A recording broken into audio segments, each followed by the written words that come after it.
अस्सलाम वालेकुम नाजरीन, मेरा नाम सायका है। मेरी उम्र 24 साल है। मेरी फैमिली टोटल 5 अफराद पर मुश्तमिल है। मेरे 2 भाई में एक बहन और अम्मी अबू मेरे अबू फैसलाबाद में कपड़े की फैक्ट्री में काम करते हैं। हमारी रहायश फैसलाबाद की है। मेरे दोनों भाई भी अबू के साथ ही कपड़े वाली फैक्ट्री में काम पर जाते हैं। घर में मैं अम्मी अकेली होती थी। हमारे सामने वाली गली में मेरे चाचू रहते थे। मेरे चाचू काफ़ी खाते पीते घराने से ताल्लुक़ रखते थे, क्योंकि मेरे चाचू यूके में रहे थे। और मेरे चाचू के पास काफ़ी पैसा था। हमारी गली छोड़कर आगे वाली गली में चाचू की कोठी थी।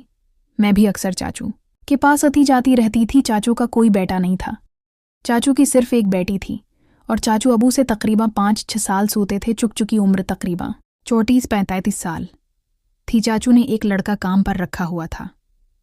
वो चाचू के पास सौदा सलफ लाने की नौकरी करता था और अक्सर चाचू उसको हमारे घर भी भेज देते थे। कोई चीज़ लेनी देनी होती तो वो लड़का कास्म हमारे घर जाता था।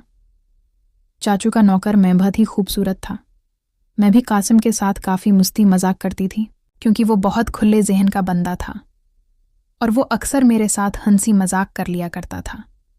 मैं उसी की खातिर चाचू के घर जाती और उसके साथ हंसी मजाक करती और हम काफ़ी देर एक दूसरे के साथ बैठे रहते थे। मुझे दुनिया की इतनी समझ नहीं थी।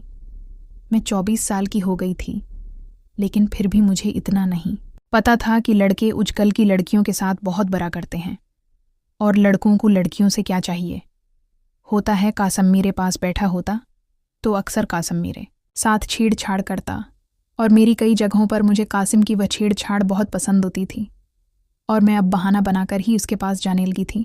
चाचू दिन को अपने दफ्तर निकल जाते थे और चाची घर में अकेली होती थी। चाची भी मेरा काफ़ी ख्याल करती थी। चाचू का नौकर कासिम जब घर में अकेला होता तो वो हमारे घर हो जाता था और मुझे चाचू के घर ले जाता था। मेरी उम्मी भी उसको रोकती टोकती नहीं थी, क्योंकि वो हम सब घर वालों का लाडला था और वो बहुत खूबसूरत था। चाचू ने भी उसको खुली इजाज़त दी हुई थी। वो चाची के साथ भी अक्सर हंसी मजाक करता था, लेकिन मुझे नहीं पता था कि कासिम चाची के साथ इस हद तक भी जाएगा। मेरी चाची का नाम 92। चाची की उम्र तकरीबन 30 साल थी और चाची दुखने में भी काफ़ी खूबसूरत थी। एक दिन मैं दोपहर के वक्त चाचू के घर गई तो कासिम और चाची एक ही कमरे में मौजूद थे और कमरे से अजीब तरह की आवाज़ें आ रही थी।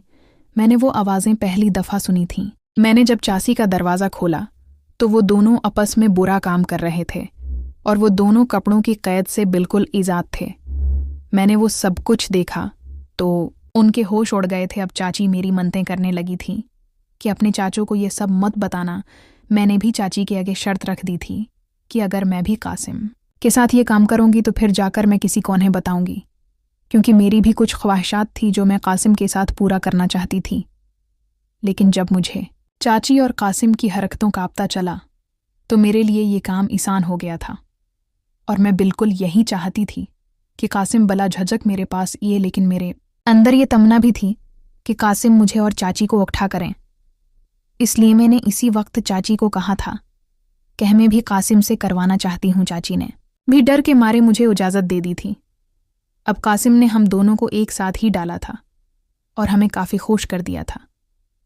चाची अब उस काम को खूब एंजॉय करती थी और चाची मुझे अपने पास बुला लेती थी और कासिम हम दोनों को ही करता था। इसलिए हमें काफ़ी राहत मिलती थी और मैं और चाची दोनों ही कासिम के दीवाने थे। हमारी फैमिली में इस बात का किसी को भी नहीं पता था, लेकिन तकरीबन 1 साल बाद मेरे ख़ानदान वालों ने मेरी शादी कर दी थी और मैं अपने ससुराल अगी थी। अब मैं तो अपने शौहर के साथ खुश थी, लेकिन चाची कासिम से अभी तक भी वही काम करवाती थी, क्योंकि चाचू में इतनी ताकत नहीं थी। नाज़रीन, अगर आपको ये कहानी पसंद आई हो तो वीडियो को लाइक कर दें। शुक्रिया।